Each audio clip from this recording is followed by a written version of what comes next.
Microeconomics mock test. Question number 1. Continuous consumption of homogeneous product is the assumption for law of diminishing marginal utility.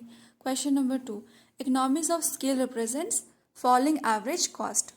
Let's say जो film industries वाले होते हैं ना, वो लोग जब भी किसी फिल्म स्टार से साइन करवाते हैं ना, मतलब अगर कोई लंबी मूवी होती है तो वो लंबा साइन करवाते हैं, ऐसे 5 years का ऐसा कुछ.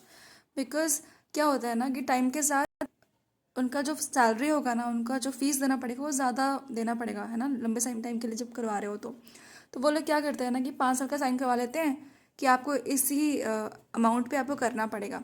तो इससे क्या होता है ना, लॉन्ग टर्म में हमारी जो एवरेज कॉस्ट है वो हम कट डाउन कर सकते हैं.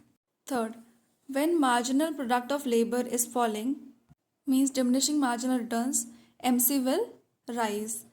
देखो एमपी और जो एमसी है ना वो मिरर इमेज है, मतलब इन्वर्स रहता है एक दूसरे का. अगर आपका एमपी फॉल कर रहा है तो एमसी हमेशा राइज करेगा, अगर एमसी फॉल कर रहा है तो एमपी राइज करेगा. ठीक है.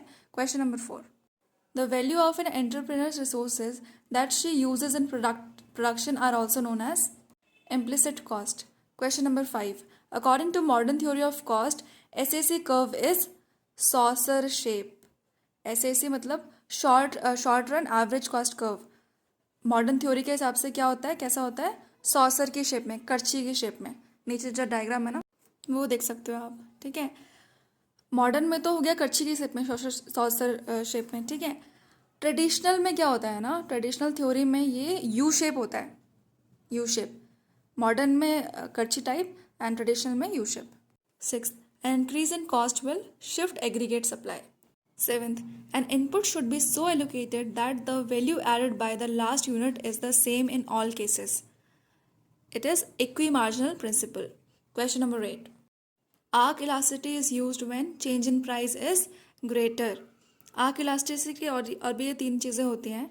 Arc elasticity gives elasticity using the midpoint between 2 points. It gives same elasticity whether the price rises or falls. And also it is more useful for larger change. Question number 9. Income elasticity of demand of a commodity is defined as the responsiveness of its demand due to change in income of the consumer. देखो elasticity of demand का formula हम लोगों ने पढ़ा था. क्या होता है, percentage change in quantity demanded divide by percentage change in price, है ना, सामने माइनस का साइन रहता है. उसी तरह से इनकम इलास्टिसिटी का फॉर्मूला क्या होता है, percentage change in quantity demanded divide by percentage change in income. देखो इन्फीरियर गुड्स लोग कब लेते हैं, जब उनकी इनकम कम होती है ना. वैसे जब इनकम बढ़ती है उनकी तो फिर लोग क्या करते हैं, सुपीरियर गुड्स की तरफ जाते हैं. 10th, average product of labour is falling then AVC will be rising. Average product और एवरेज वेरिएबल कॉस्ट ये दोनों भी जो होते हैं ना मिरर इमेजेस हैं. अगर एक कम हो रहा है तो दूसरा बढ़ेगा. ठीक है. एपीसी अगर कम हो रहा है तो एवीसी बढ़ेगा और एवीसी कम हो रहा है तो एपीसी बढ़ेगा. And also if APL is highest then AVC will be the lowest.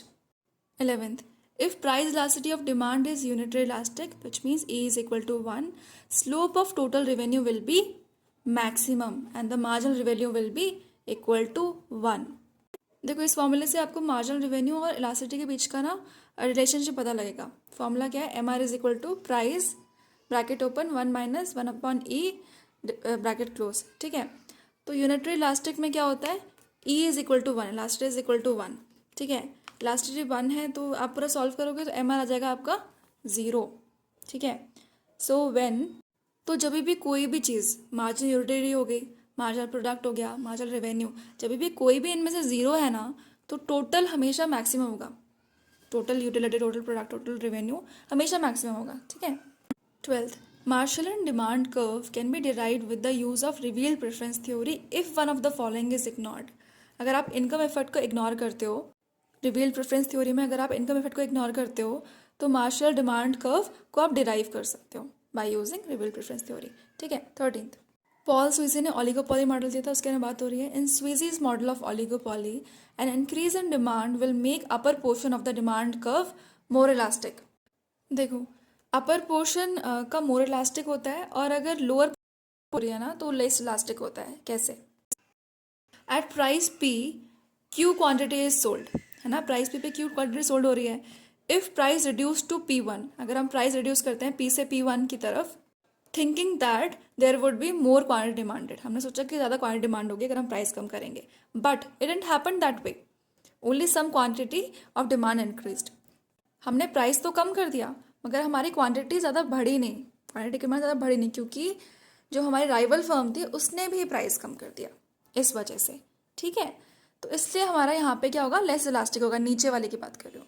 पर वहीं जब हम अपर पोर्शन की बात करते हैं तो डिमांड इज मोर इलास्टिक। क्यों? क्योंकि जैसे आप प्राइस को बढ़ाते हो तो क्वांटिटी डिमांडेड है ना वो बहुत ज़्यादा कम हो जाती है। ठीक है, तो ऐसा क्यों होता है? बिकॉज जब राइवल फर्म है ना वो इग्नोर कर देती है, जब आप प्राइस बढ़ाते हो तो राइवल फर्म इग्नोर कर देती है, इसकी वजह से अभी क्वांटिटी जो है क्वांटिटी डिमांडेड बहुत कम हो जाती है। 14th, total revenue of a firm is obtained as the product of quantity sold and its price. As we know, TR is equal to quantity multiplied by price. Question number 15. If marginal utility of X divided by PX is greater than marginal utility of Y divided by PY, the consumer will, तो इसमें क्या होगा, the consumer will consume more of item X, क्योंकि हमें X से ज़्यादा utility मिल रही है। If I will consume more of good X, marginal utility of X will go down.